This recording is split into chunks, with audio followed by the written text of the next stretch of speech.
पीले दांत वाली बहू। रंजना कभी ब्रश नहीं करती थी।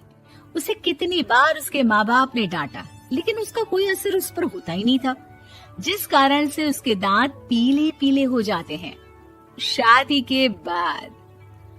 अरे बहू, वैसे तो तुझ में कोई कमी नहीं है, पर तेरे दांत इतने पीले कैसे हैं बेटा?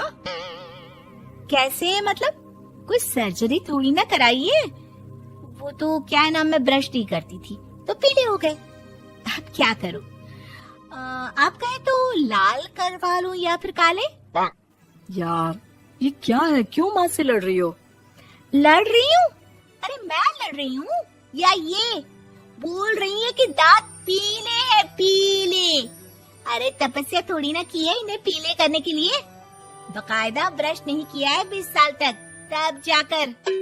छी, कैसी बात कर रही हो? ये उस वक्त तो पीले नहीं थे जब हम लोग तुम्हें देखने आए थे। अरे तब साफ करवा लिया होगा डेंटिस्ट के पास जाकर। अब देखो कैसे पीले पीले लग रहे हैं। रंजना सास की तरफ गुस्से से देखती है। फिर शुरू हो गई पीले पीले पीले। अरे पीले तो तब भी थे जब मेरे हाथ का रसगुल्ला उड़ा उड़ा कर खा रही थी और बोल रही थी, लड़की नहीं गुणों का खजाना दे रहे भाई साहब। खैर, अब वो लोग करते भी तो क्या करते, पीले दांत वाली बहू पल्ले पड़ी थी तो झेलना तो था ही। एक दिन कीर्तन में रंजना गाना गा रही थी। अरे कमला बहन, माँ का द्वार है, यहाँ तो सब शुद्ध होकर आते हैं, फिर अपनी बहू को ब्रश भी नहीं करवाती तुम। दूर से पीले पीले दांत भक्ति में बाधा उत्पन्न कर रहे हैं। और कोई 2 साल के बच्ची थोड़ी ना लेकर आई हूँ मैं बहू बनाकर। अच्छी खासी लड़की है, अरे कैसे करवाऊं ब्रश? ये तो उसे खुद करना चाहिए ना। अब माँ बाप तो इसके जैसे तैसे निपटा दिए, ये नहीं सोचा कि सास कैसे संभालेगी।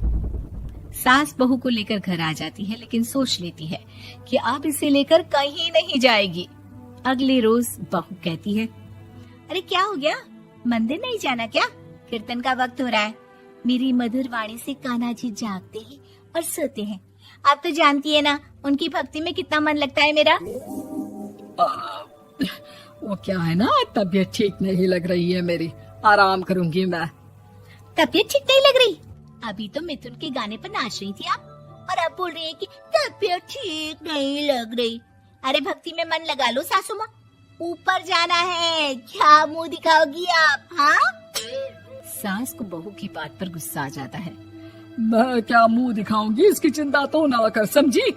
अपने मुंह की चिंता कर, जो ये पीले पीले दांत लेकर हर जगह पहुंच जाती है। पता है लोग कितना मजाक बनाते हैं। ना जी ना, मैं नहीं जाना कहीं तेरे साथ। तो ये बात है। कोई ना, मत जाओ, मैं अपने कमरे में ही बैठकर भक्ति कर लूंगी। ऊपर वाला दांत थोड़ी ना देखता है, मन देखता है, भावना देखता है। और अरे बस बस, तू सब कुछ दिखा, बस ये सफेद चमकदार दांत ना दिखाना किसी को, है? जा यहाँ से।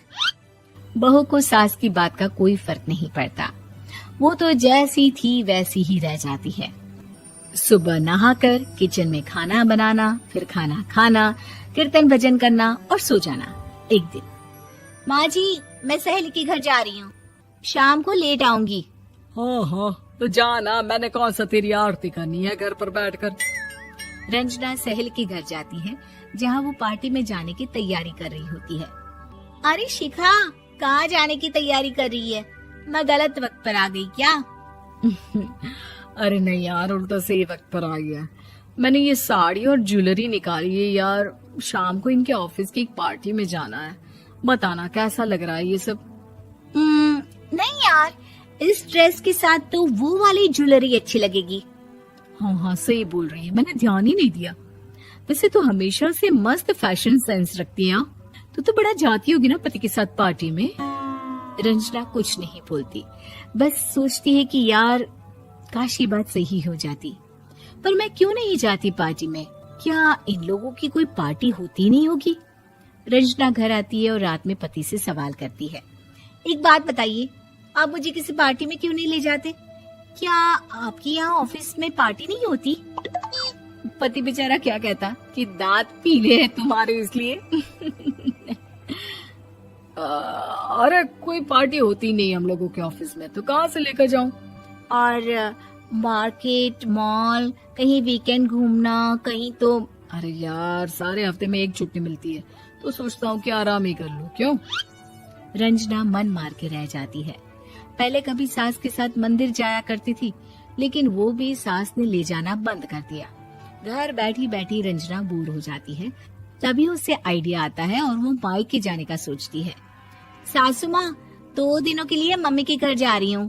अच्छा अच्छा ठीक है, आराम से जा। और हाँ, माँ से कुछ अच्छी आदत सीख कर आना कि कैसे शरीर के हर भाग की तरह दांतों की सफाई भी जरूरी होती है, समझी?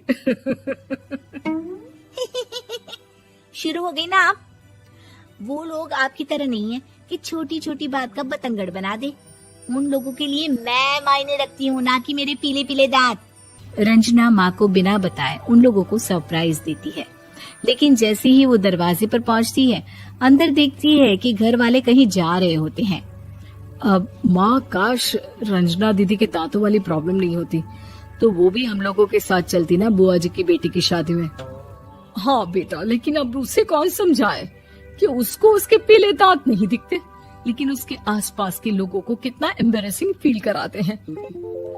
मुझे तो कितनी बार उसके स्कूल की टीचर ने शिकायत की कि उसके साथ कोई लड़की बैठना भी नहीं चाहती, और ना ही कॉलेज में कोई उससे बात करना चाहता था।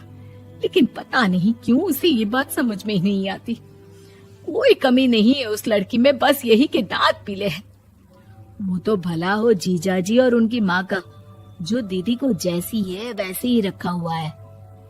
रंजना को अपने घर वालों की बात सुनकर बहुत दुख होता है। वो सोचती है कि वो क्या करे, लेकिन फिर वो सीधा डेंटिस्ट के पास जाती है, अपने दांत चमकाती है और कसम खाती है कि वो रोज ब्रश करेगी। अरे क्या हो गया? तुम तो 2 दिनों के लिए गई थी ना, पर कोई ना, अच्छा है, चलो आ गई तो। रंजना सास के सामने आकर खड़ी हो जाती है और पूरी स्माइल करती है, उसके चमकदार दांतों को दिखाती हुई। हैं? चले मंदिर। माँ, मुझे माफ कर दीजिए, मैंने आप लोगों को बहुत एम्बैरेसिंग फील करवाया। मैं आज से